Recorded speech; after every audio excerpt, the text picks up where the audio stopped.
The Walmart Republic is co-authored with one of my best friends in the world, a man named Dr. Christopher Stewart. We came up with this idea about 17 years ago, but just manifested this past September, September 2014. Christopher was raised in Dallas, in Chicago, but primarily spent a lot of time up until his teenage years in Dallas. And I am from Oklahoma. We both evolved in post-Kennedy, post-King Middle America, right? Texas, Oklahoma, which are commonly referred to as the Southwest. But, you know, they're really neither South nor West, right? Texas would like in many ways to be Alabama, but it's not, right? So it's not the Deep South, and it's not really West. It's not California, it's not Nevada, right? There are no beaches in Oklahoma anyway. And so in our conversation, ongoing conversation for 17, 18 years, it was really about, so if Texas and Oklahoma and Kansas, Missouri, if they're not the Southwest, what are they, right? Flyover states, that's what most folks say, right? But what are they, and what are the politics and the cultural dynamics that define this region of the world? And so when I was a student at the University of Oklahoma, I had a film professor from the East Coast who used to come into class complaining about the politics of Oklahoma. And he'd come to class and say, I hate the Walmart Republic, right? And so it stuck. That resonated for me. Again, he shared this in 1985, and that resonated with me. And so that was it. That's what defined the region for me. So a part of it, and if you look at the cover of the book, has a map made out of puzzles, right? States and puzzle pieces. If you took that region, say bordered coastally to the east by Pennsylvania, to the west by Nevada, northern border being the Dakotas, Minnesota, and southern being, you know, Houston, Texas. If you remove the 17 to 20 largest cities from this region of the country, what do you have, right? You have, I mean, if you remove Chicago out of Illinois, what do you have? You took St. Louis out of Missouri, what do you have, right? You have a homogeneous zone, right? You have a land where there's really no reason to not be terribly conservative, terribly fundamentally Christian generally, and very little diversity, as I mentioned, but also diversity of idea as well as people, as well as, you know, orientation, right?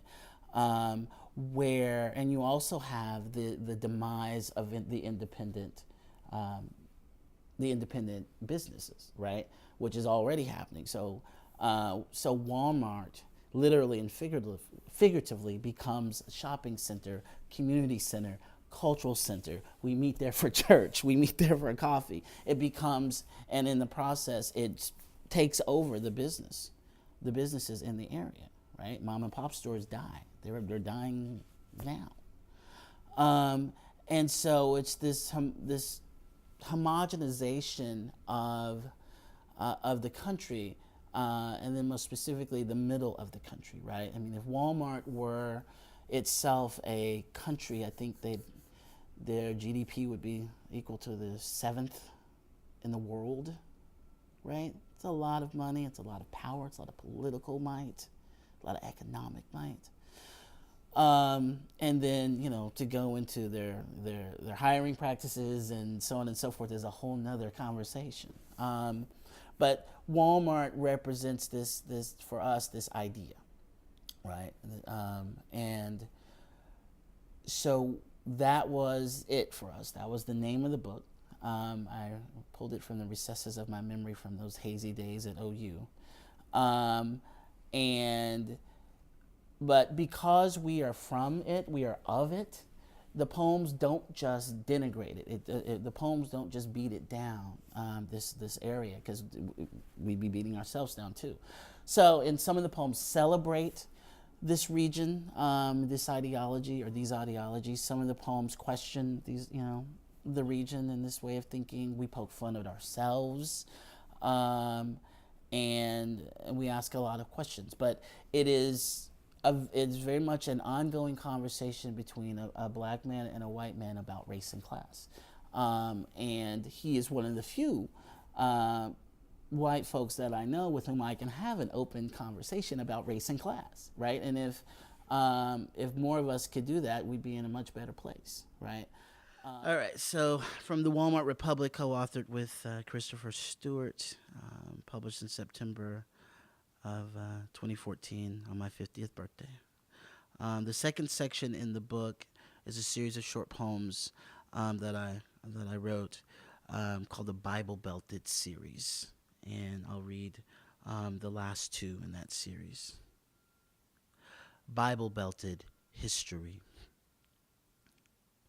Oaky white men are a curious herd, never sure if cowboy or cracker, skin coated in dust from 1830 or 1921, hard to tell. They grow whiter with age. And Bible Belted Math begins with a quote from El Haj Malik El Shabazz, Malcolm X. Pro-black doesn't mean anti-anything. There are at least 27 white people I love. I counted. 4 from high school, 5 from undergraduate years, maybe 3 from grad school, 1 gay, equal bonus points.